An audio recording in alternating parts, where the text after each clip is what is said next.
Winters का अपना charm होता है ना? There's a lot to love about winters.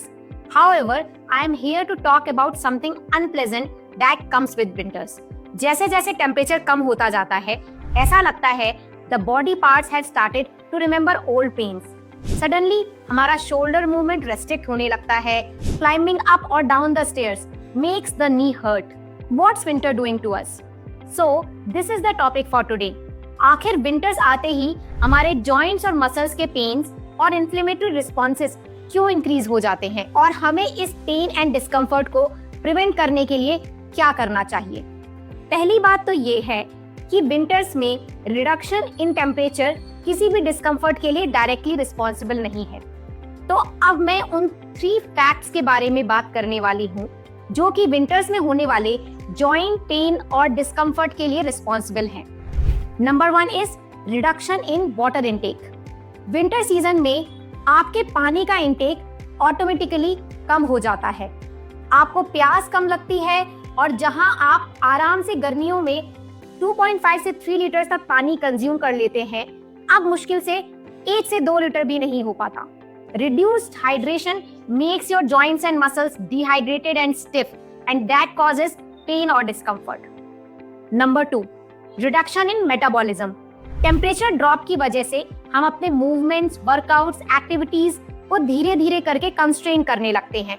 Regularly morning walks करने वाले विंटर्स में इतनी सुबह और इतनी ठंड में रोज नहीं जाना चाहते। Moreover, day light seems to be of lesser hours and all of this contributes to being not so active. Reduction in activity leads to slowing down of the metabolism, leading to discomfort and pain of the joints and the muscles. Number 3, restricted movement. Winters में जो आप extra layers of clothing पहनते हैं, that's also a reason for restricted movements, but this is purely an external cause. So here are 3 tips to counter the ill effect of winter and stay pain free irrespective of the season. Tip number 1, hydrate, hydrate and hydrate. बहुत सारे लोग सिर्फ बहुत प्यास लगने पर ही पानी पीते हैं। इट्स नॉट कंप्लीटली इनकरेक्ट, लेकिन सिर्फ यही फॉलो करने से सीजन के हिसाब से आपका वाटर इनटेक काफी कम हो जाता है। So keep drinking water every 2 hours and make sure that you are drinking at least 3 liters a day to keep your muscles hydrated. Tip number 2, stay active no matter which season it is. अपनी activities compromise मत कीजिए। Stay disciplined and complete your activities and workouts. अगर early mornings में activities करने में आपको मुश्किल लग रहा है, then try compensating by doing those activities in the afternoon or early evening.